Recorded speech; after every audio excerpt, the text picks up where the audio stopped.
Hey everybody, welcome into Folklore and Flourish. You're here today with Jane on July 3rd. We are in the month of the gods and the titans with the archetype of the divine witness. We are in week 1, which is all about the first gods. And today we get to see some of our first gods just separately and pay attention to their kind of their realm and their specialty. And today we kick it off with these sea gods. I know some of you might have thought that we would have gone for the all-father figures first, but instead we actually went for the sea gods. The theme is the rule of the deep, and our lesson is that chaos lives beneath calm. So the chaos lives beneath the calm. We are going to look at this through 4 folklores today. This is going to be done through Greek, Japanese, Polynesian, and West African folklore. We're going to think about what emotions are my oceans. So what emotions are my oceans? Okay. That is what we are going to think about today. We think of water is constantly tied to as the element of emotions, right? The fluidity of it, the intensity of it, how it can be calm 1 second and then totally psychotic the next. But we are going to, for our activity today, we are going to touch water mindfully to feel its temperature and movement, remembering what depth exists even when the surface is still. So we're going to really pay attention to the movement and the temperature of it. And if you have the chance today, I mean, it's summertime. If you have the chance today to go get into some water, I mean, like fresh water, not anything with chlorine, hopefully, and to feel the temperature of it and the difference in temperature from the top versus down lower in the deep. And then the final thought for today, as you enjoy these 4, you already know we're kicking it off with Poseidon in Greece. Of course, we had to do that because our book, our current Blue Box 29 book that both Mark and I are working on together, is actually centered around Greek mythology, and Poseidon is a very, very influential and important character within our series. Probably the most out of the power 3 that we see. So yes, we did have that kind of influence our choice to start off with the sea gods. So you guys, you heard it here. You get a little teaser ahead of time, which if you haven't, oh, it's over there. If you haven't, also check out our book, The Pilgrimage, online on Amazon, Snow White's Duat. It's all about Egyptian mythology with Snow White and mixed with the Pilgrim's Progress for classic literature. So it's pretty fun. But anyways, today I want you to allow yourself to recognize what moves beneath your composed exterior. So allow yourself to recognize what's going on down there instead of always just shoving it down. Unless you're someone that never shoves it down and it's just on about. Nice. Anyways, have a good rest of your day and enjoy these 4 stories. See.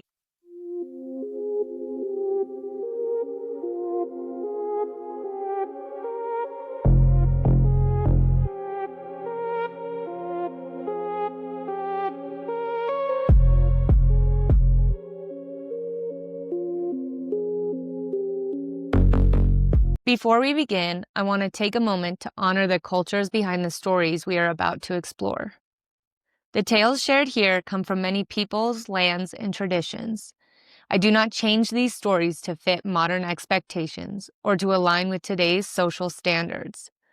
Instead, I present them as they were told, sometimes beautiful, sometimes harsh, sometimes challenging. We are not here to judge the past, but to understand it, to listen, to learn, and to honor the ancestors who carried these stories forward. We also share stories from various religious traditions. These are presented in their historical and spiritual context, with respect for their beliefs that they represent. Every culture deserves respect, context, and acknowledgement, and this space is dedicated to doing exactly that.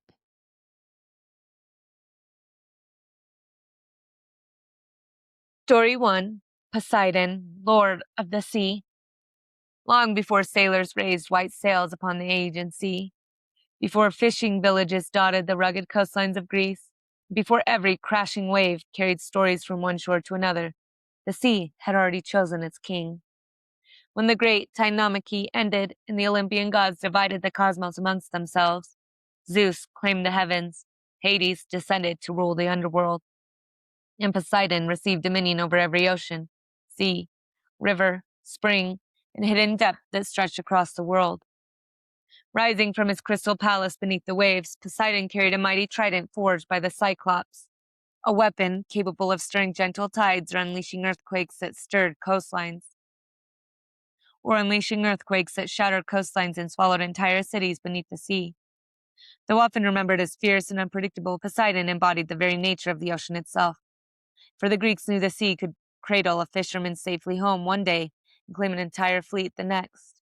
His chariot, drawn by magnificent hippocamps, creatures with the forequarters of horses and the tails of great fish, raced effortlessly across the water's surface, leaving foaming waves in its wake as dolphins leapt joyfully beside him. Within the depths stood his magnificent palace, built from shimmering coral, polished shells, and gleaming gemstones that reflected the sunlight filtering through the sea above. There he ruled alongside Amphitrite, the queen of the sea, while countless nereids, sea nymphs of remarkable beauty and grace, danced among forests of swaying kelp and vibrant reefs filled with life. Yet Poseidon's temper was as legendary as his power. When honored with reverence, he blessed sailors with favorable winds, filled fishermen's nets with abundance, and protected coastal cities that respected his dominion. But when pride, arrogance, or broken promises crossed his path, the sea itself answered his anger. Storm clouds gathered without warning. Towering waves battered proud ships into splintering wreckage. And the earth trembled beneath the trident's strike, earning him the title, Enosikthon, the Earth Shaker. One of his greatest rivalries arose with Athena when the two gods competed to become a patron deity of a flourishing city. Poseidon struck the rocky ground with his trident, causing a mighty saltwater spring to burst forth, a symbol of naval power and mastery over the seas. Athena answered by planting the first olive tree, offering peace, nourishment, and prosperity. The people chose Athena's gift, and the city forever bore her name as Athens, a decision Poseidon accepted with lingering resentment that echoed through later legends. Yet despite his moments of wrath, the Greeks never viewed Poseidon as cruel, for cruelty's sake. Like the sea itself, he simply demanded humility from those who entered his realm. Every voyage became an act of trust, every harbor a blessing, and every safe return a reminder that humanity could never truly command the waters, only earn their passage. Through Poseidon, the ancient Greeks remembered that beneath the ocean's glittering surface rested immeasurable beauty, unimaginable power, and the mysteries far older than the kingdoms built upon the land, teaching every generation that calm waters and hidden depths often dwell within the very same sea. Story 2. Ryūjin, the Dragon King of the Sea. Long before fishing boats drifted across the Sea of Japan, before pearl divers searched the ocean floor, before the first torii gates stood overlooking the tides, the Japanese told of Ryūjin, the great Dragon King who ruled the ocean from a magnificent palace hidden far beneath the waves. Unlike earthly kings whose kingdoms rose and fell with time, Ryūjin's domain stretched across every current, every coral reef, and every mysterious depth where sunlight slowly faded into darkness. His palace, known as Ryūjujo, was said to shimmer with walls of red and white coral, roofs adorned with priceless pearls, and halls illuminated by jewels that glowed like stars beneath the sea. There, sea turtles, brilliant fish, graceful octopuses, and countless marine spirits served the Dragon King, while the tides themselves answered his command. Ryūjin possessed two sacred jewels known as Kanju and Manju, mystical treasures that granted him complete mastery over the oceans. With one jewel, he could summon the tides, raising the waters to cover coastlines, and carry ships wherever he desired. With the other, he could calm the sea, allowing gentle waves to kiss the shore and fishermen to return safely to their waiting families. Though his power was immense, Ryūjin was remembered not as a reckless ruler, but as one who understood that the sea demanded balance, rewarding humility while exposing arrogance. One of his most beloved legends tells of the warrior Ho'ori, who journeyed beneath the waves in search of the lost fishhook after a misunderstanding with his brother. Guided by a wise sea creature, Ho'ori descended to Ryūjujo, where he was welcomed with unexpected kindness by the Dragon King. There, he met Toyotama Hime, Ryūjin's daughter, whose beauty reflected the shimmering sea itself. The two fell deeply in love and were married within the magnificent palace beneath the ocean. For several years, Ho'ori lived happily among the sea gods until he longed to return to the surface world. Ryūjin not only returned the missing fishhook, but also entrusted Huhuri with the sacred tide jewels, instructing him to use them wisely and only when absolutely necessary. Armed with both wisdom and divine gifts, Huhuri restored peace with his brother and returned to the human world forever changed by his time beneath the sea. Through this story and many others, Ryūjin remained a guardian rather than a conqueror, a ruler who understood that true authority required generosity as much as strength. Fishermen prayed for his protection before venturing into uncertain waters, while coastal communities honored him with offerings in hopes of favorable weather and abundant catches. The Japanese remembered that beneath every tranquil wave rested an ancient kingdom unseen by human eyes, where the Dragon King quietly governed the rhythms of the tides. In Ryūjin, they saw the ocean not as something to be mastered, but as a living realm deserving reverence, gratitude, and humility, reminding every generation that the deepest wisdom often lies hidden beneath the calmest waters. Story 3. Tangaroa, Father of the Ocean.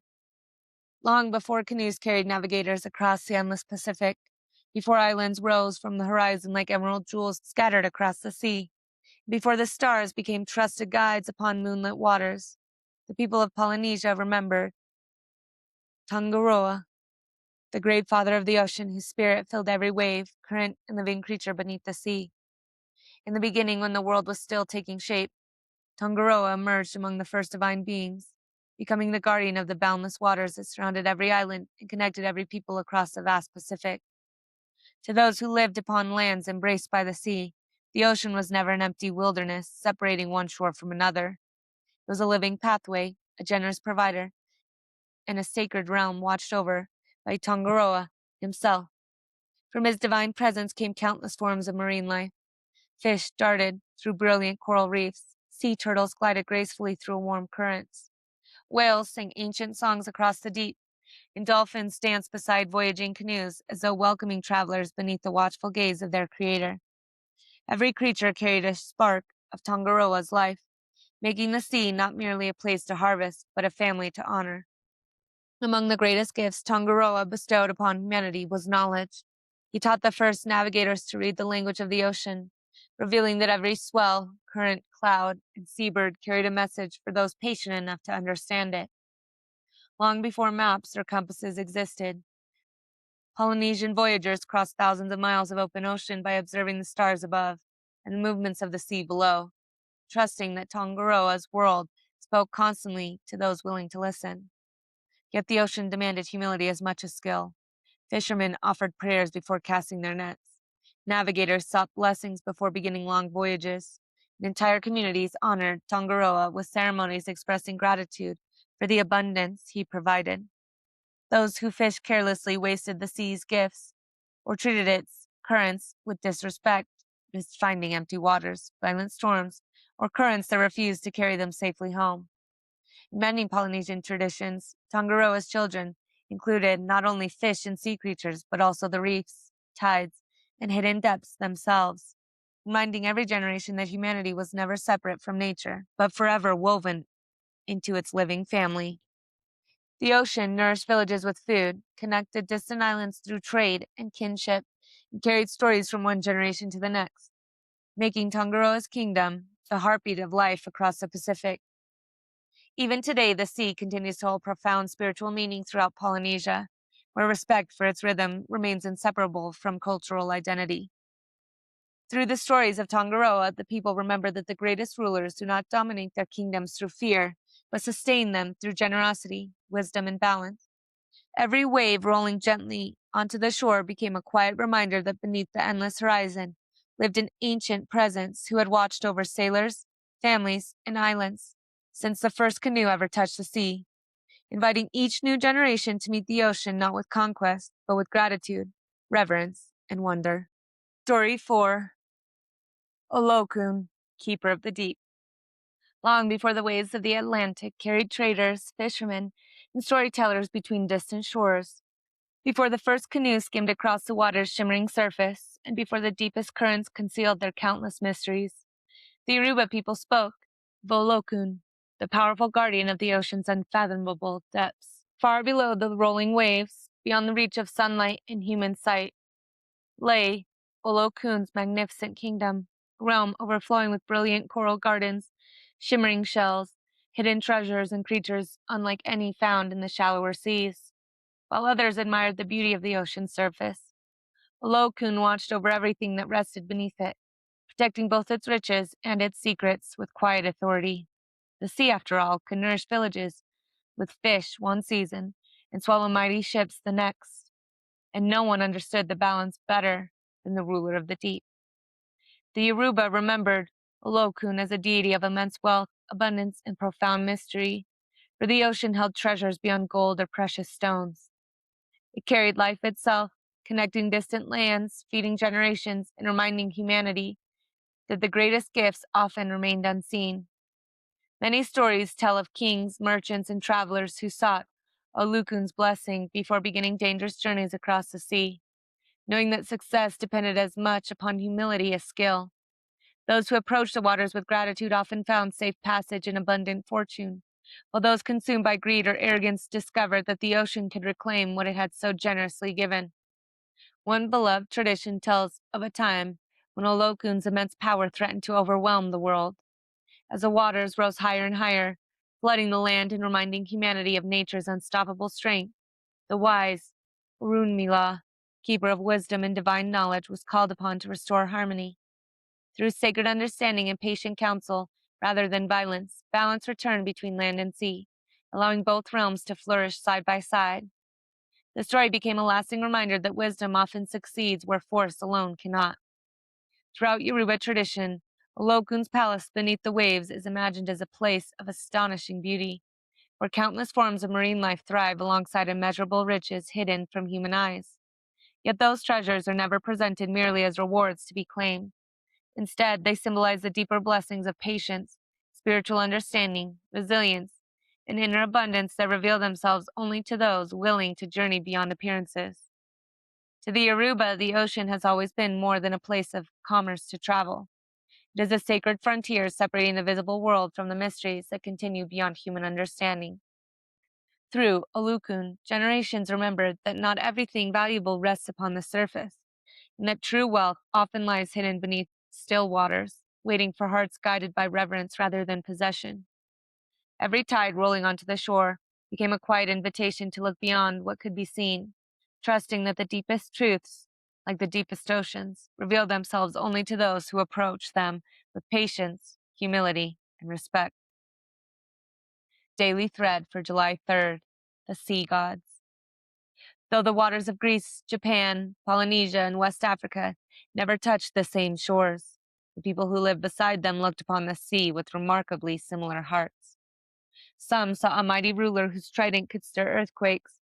Others imagined a wise dragon king guiding the tides from a palace of coral, while still others honored an ancestral guardian who carried life across endless horizons or watched over mysteries hidden far beneath the waves. Their stories differed in language, landscape, and tradition, yet they all arrived at the same enduring truth. The sea was never something to conquer. It was a living presence to be respected, a source of both abundance and humility, capable of offering safe passage one day and demanding reverence the next. These ancient storytellers understood that the deepest waters often mirrored the deepest parts of ourselves, where strength and vulnerability, wonder and uncertainty, existed side by side beneath the surface. Perhaps that is why generations continued to tell these stories beside quiet shores and beneath starlit skies, reminding one another that wisdom begins when we recognize how much remains beyond our understanding. As tonight's fire settles into glowing embers, may the sea remind you that true depth is not measured by how much we can see, but by how willing we are to honor the mysteries that quietly shape our lives beneath the surface.